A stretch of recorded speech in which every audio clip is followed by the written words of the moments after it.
Hey guys, what's up?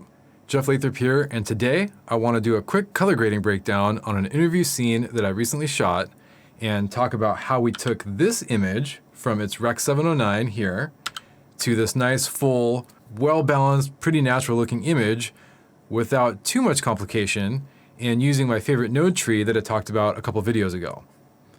So I'm going to walk through this node tree node by node and go over the adjustments that I made and give a good example of how to really use this in a practical application in real life. And I think this footage looks pretty good from where it started. And the cool thing about this interview is actually we shot this with completely natural light. There's a large window here on the right side of our talent, and that gave us a decent enough starting point to work with. And we only had about 10 minutes to shoot this part of the interview, so not a lot of time for setup. We just kind of picked a spot and let it rip. But I knew with power windows and this node tree that I'd be able to make it happen, you know, fix it in post kind of thing. So let's go ahead and talk through these nodes one by one. And if you want more of a detailed breakdown on how to build this node tree, go check out my video a couple videos ago called, I think it's called Pro Colorist's Favorite Node Tree of 2025. And the cool thing about this opportunity here to talk about this video was that I didn't necessarily work from node 1 to node 25 or whatever. I kind of skipped around, and I think that's a pretty common use case for me, is that I'm going to start with like a general exposure adjustment, and then I'm going to jump straight over here into my power windows. And we can see here, these power windows, not only are they reshaping the subject here, they're also completely changing the color. So I'll use my power windows both for vignetting and for kind of adjusting the color.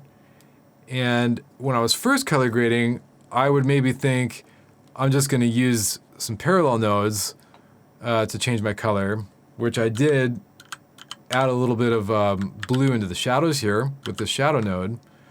But most of the power was done here with my power windows. So I'm going to walk through this node tree as I built it and kind of explain how we got from start to finish here. So this is our starting point once again, and this is our ending point. And let's go ahead and turn all our nodes off, and we'll get to it. So I'm working in Davinci, let's see, color management, Davinci YRGB. Timeline is set to Davinci Wide Gamut and Davinci Intermediate, and we're outputting to Rec. 709 Gamma 2.4. I've got my color space in, which is transforming my footage from Blackmagic B-Raw into Davinci Wide Gamut. And then I've got my color space transform out, which is taking Davinci Wide Gamut out to Rec. 709, using a Davinci tone mapping, custom max input set to 10,000. Sometimes this makes no difference. So experiment with tone mapping. I had a huge problem with this. Sometimes on log footage, I don't use any tone mapping, and I just try to manage the highlights myself with my exposure node. So take that for what it's worth. Okay, so now that our color space transform and our project settings are out of the way, let's go ahead and walk through this as how I would actually tackle this clip. So first things first, I'm usually going to go to my exposure node first so that I can get things in the area that I want them. And we can see here, big adjustment. And this is going to help me see the image and kind of develop, okay, our exposure is in the right spot. Now what do I really want to do to this image? Because when it's just here and it's Rec. 709, I almost don't know, like, what do I even want this to look like yet? I don't know. So let's get the exposure in the right spot, which I'll do in one of two ways. Sometimes all you need to do is drop your highlights down -100 or whatever, maybe less, maybe not even all that way, but I went -100 in this case. The other thing I might do is go over to my HDR palette and drop the global offset down to where I want it. That looks pretty good too, but maybe a little too contrasty. So in this case, my preference was to use the highlight slider and just soften up the top edge of my exposure here. And consulting my waveform, everything here is looking pretty good. I really like my highlights are under like sitting right about the 90 level on my waveform. And here they were just up to the very top. So bring the highlights down minus 100, and then my contrast was still not quite there. So we can see minus 100 highlights got me kind of in a decent spot as far as where his skin tone is sitting, here at the just under the 50 level. And I changed my pivot to 0.336, which is middle gray for Davinci wide gamut. So if you change your pivot to this level while you're in Davinci wide gamut, you're protecting middle gray. And then any contrast adjustments you make are going to pivot around the true middle gray. And I think I had this at 0.115, and that was looking pretty good to me. And basically the way I'm figuring out my contrast here is we're looking at my scopes. I can see that my highlights adjustment took my highlights down a little bit too far, under 90, maybe at the like 89 level here.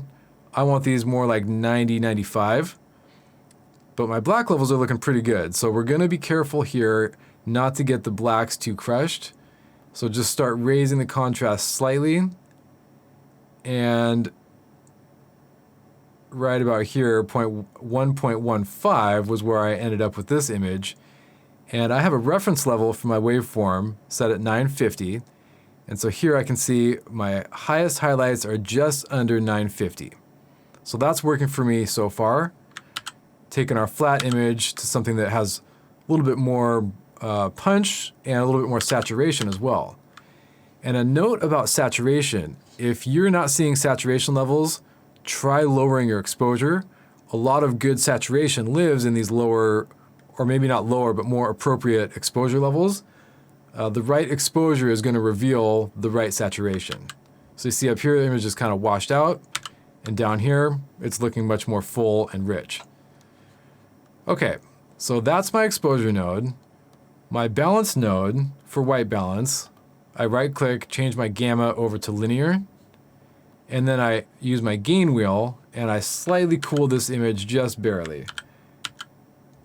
You can barely even tell a difference here. A little bit more red, I brought it back a little more cool. And that's all I did for my balance, not a major adjustment here because I shot this 5600 white balance, and it was daylight. We had big sunlight coming through the window on his right side, and so that tended to work out just fine. And you can see here on the vector scope, barely any adjustment here, just a little bit of a shift cooler. Okay, now here's where I start going out of order.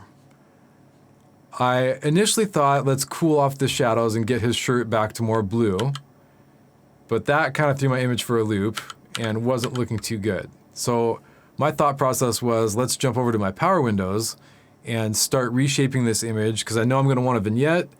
I know that his left side over here is too bright and distracting, and I want to make this subject pop a little bit more. So first things first, I actually brighten him up a little bit with a power window in the same direction as the light, and it's big and it's feathered out, and just a 0.01 bump on his exposure to bring him up just a little bit. Okay, so we've got his skin tone now. Let's pull a qualifier here. His skin is sitting just around the 50 level, which is a great starting point. And then we'll jump to my outside node here, which is where my actual vignette happens, and that's got a gamma drop of 0.03. And you can see that's really giving me the shape of my image. So between these two nodes, we've kind of got the bright edges, and we're just redirecting our focus straight to the talent here. Okay, so that's step one. And if we take these two nodes over with our balance and exposure, that's already doing the most right there. But I wasn't quite happy with where this image is looking. This side is still a little too bright. So we're going to bring that down with another power window. This is just a gradient power window. And we've got a gamma drop almost even here, but I did warm this up a little bit. So I pulled it up a little bit towards the warm area and then dropped it down. So So that's given me a little bit of warmth, and it's given me a little bit of a more of a natural fall off, as if the light was really, you know, giving us an appropriate lighting ratio here. And then in my outside node, I just warmed that whole thing up again. And the way I warmed this up was over here in my shadow wheel. Again, just up into this northwestern corner here. And just a slight little push of warmth really made a big adjustment to his shirt. And then if we go to this right side, I just darkened that a little, just again to bring him out even more. And another linear power window here, or linear gradient power window there. Just bringing him down. Now you can see this image is a little bit like almost too warm. It looks good, contrast looks good, exposure looks good. Our focus has been reestablished to him, but it's just a little too red.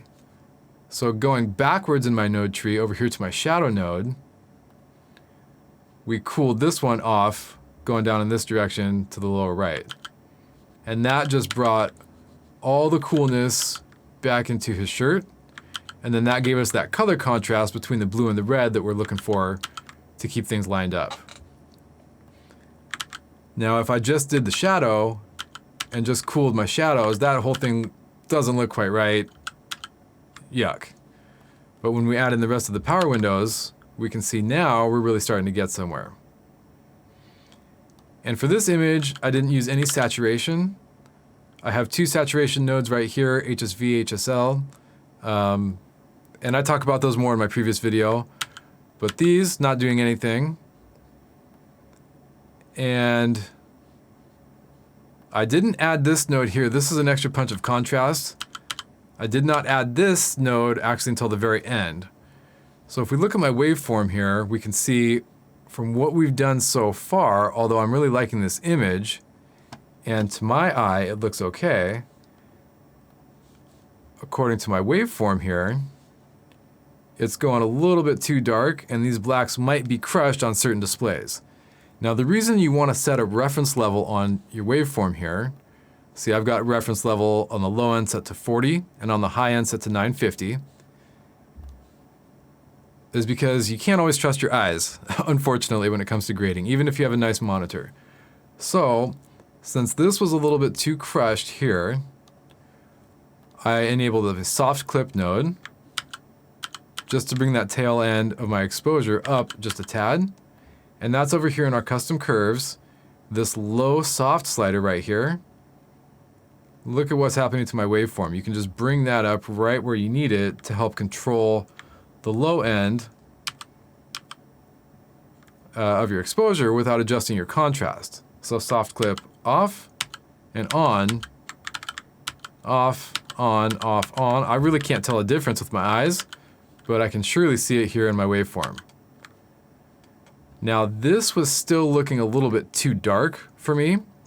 So after my color space transformed to Rec. 709, I just went into my offset, boom, and then just brought that whole thing up until I'm sitting right on my reference level of 40. And this is kind of a unique thing. When you control your offset wheel in Rec. 709, it just moves your whole entire waveform. So you can kind of get away with that as like a little hack to make some really, like it's a really big adjustment, but it preserves your whole entire setup that you have so far as your contrast and your exposure. It's not messing with any of your ratios or levels, it's moving the whole entire thing up and down.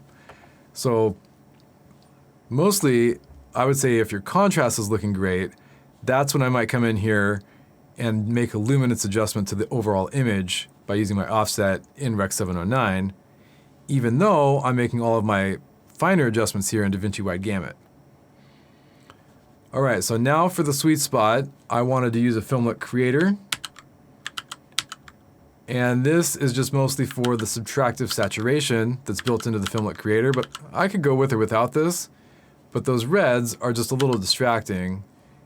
And so using a filmlet creator helps kind of subtractively saturate those reds. So bringing the luminance of the reds down and deepening them. And I thought that made the overall image less distracting and my focus remained on my talent here.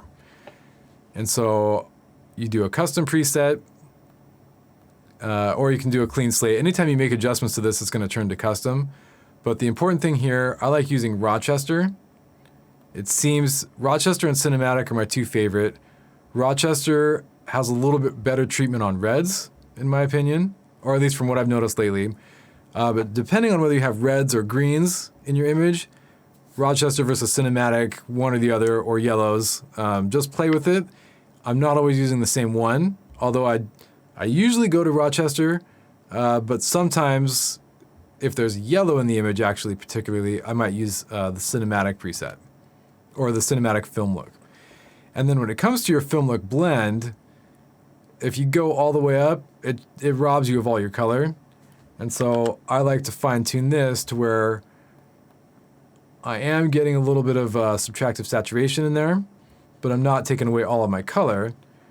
And then on the color blend, if you go all the way, that might be a little too much. And so you kind of fine tune these as well. And now something else about Film Look Creator, the default contrast is like 1 1/4. That's way too punchy for me. So oftentimes when I'm using Film Look Creator, I'm gonna pull the contrast level back and just mess with these. Again, subtractive saturation is at 1.2. That was a little heavy for me. I pulled that back to 1.164.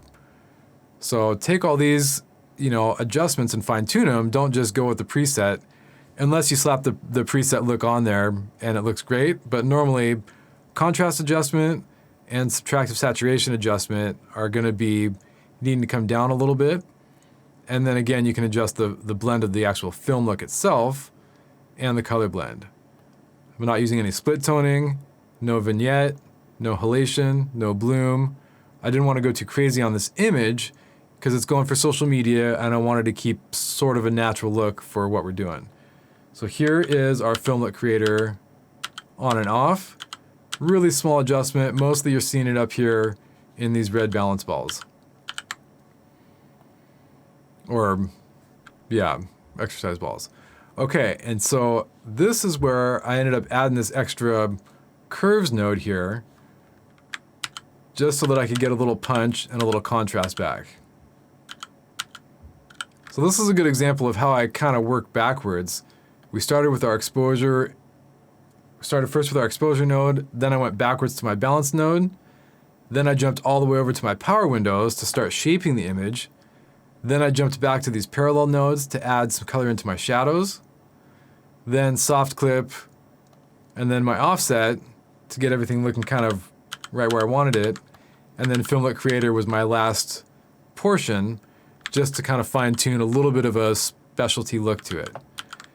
Now normally if you're doing a look development, I think you might want to put your Film Look Creator on first and then go do all your adjustments underneath it.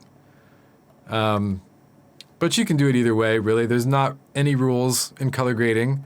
Well, maybe there are rules, but you don't have to follow them. And you can just kind of go at this, kind of follow your instinct. And as you mess with nodes and mess with power grades, watch different YouTube videos of different colorists doing their own node trees, you'll start to get a feel of what order you want to work in and how you want to set these things up for your power, your color grades and your projects. I like doing things this way just based on experience over the past couple years. And I will say something that the reason I have my white balance node first, as you send your image through the pipeline of all these nodes, the image is degraded after each node it goes through. And my white balance I want to be the cleanest possible, so I'm sending that in first. And something else I'll mention, when you change your white balance to linear gamma, you might want to drop your Lum Mix down to 0 so that you're only adjusting your white balance and none of your exposure. But I really don't notice a difference between 0 and 100 here. So often I'm not worried about Lum Mix. You might check it one way or the other, but I'm also not too bothered by the fact that if I change my white balance, my exposure changes a little bit, because maybe that's going to look fine and maybe that's going to be more natural anyway. So that's just a note on white balancing with linear gamma. Keep an eye on your Lum Mix. It may look better to drop that down to 0, but in my experience, I almost never notice any difference between these two. Okay, so hopefully I stayed on track for this to make fairly good sense. And you notice I have this highlight node up here that does have some information in it, and this is my warm version. So here's warm highlights, no warm highlights. Pretty big difference. I liked more of this clean, more neutral look, and that's where I ended up. And this is the delivery that I ended up sending to my buddy here. And I was thrilled with the image, and I think he was too.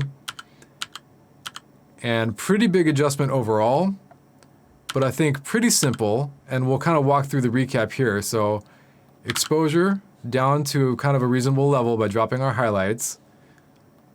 Start shaping the image with your vignette, and my vignette is always going to be a combination of brightening the talent and then dropping the actual vignette, and just getting our image to be focused back on our talent. And then if you have any other gradients you want to do to the image, we darkened up this side so that our focus is staying on him and we're not getting distracted by this bright wall on his side. And then on the light side, this frame of the window here, or of the mirror, was just a little distracting to me, and I felt like I kept looking over here. And so I dropped that with another linear gradient just to keep my eyes going straight to him. Our outside node on the left side, we warm that whole thing up. And then back to our shadows, we introduce a little bit of a blue tint into those shadows. We used our soft clip to raise our black level up just slightly. And then I used Rec. 709 offset to bump up the entire image, again to preserve my black level and keep my blacks from being crushed. Then Filmlet Creator, boom, just to get a little bit of subtractive saturation going on without having to do it over here in my saturation nodes. And then finally, I added a little last punch of contrast over here to my liking. Okay, so something I will note about doing a contrast adjustment with your curves, if you grab your dropper and click on your talent's face, you are going to lock in the exposure level on your curves right there on your curve. Then when you control your editable splines,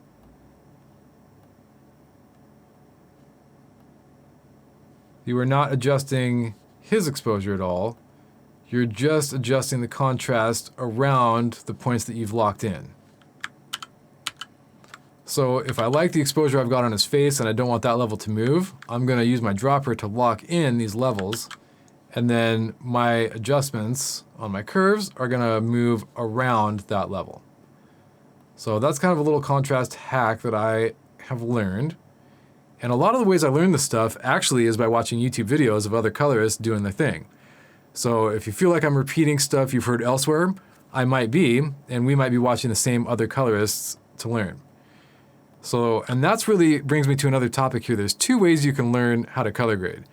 You can practice on footage that you download, you can practice on footage that you shoot, or you could hire somebody like me for one-on-one training, and I'm sure many other colorists do this as well, but we can hop on a Zoom call and go through some of these topics one by one.